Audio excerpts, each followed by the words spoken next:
जबना के देत बार किन के तेहार रे ओकर से माजा हमली हनी कोई बार रे हनी कोई बार रे हनी कोई जबना के देत बार किन के तेहार रे ओकर से माजा हमली हनी कोई बार रे त धोखा देले बिया सलभर हमर होके तब पटवल से तोहा के त धोखा देले बिया सलभर हमर होके तब पटवल से तोहा के जबना के देत बारे किन के तेहार रे ओकर से माजा हमली हनी कोई बार रे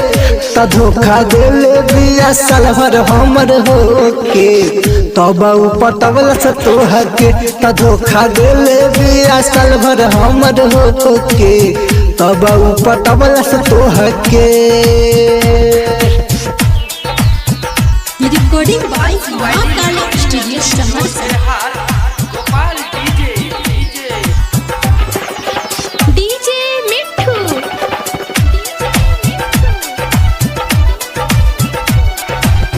तोहरो के छोड़ दही लुट के पैसा कवारी अब नहीं प्यार करे दिल से कोनो छारी कि जब भरी मनवा कही बाई बाई के तब पटाई दोसर के त धोखा देले बिया सलभर हमर होके तब पटवल से तोहा के डीजे मिठू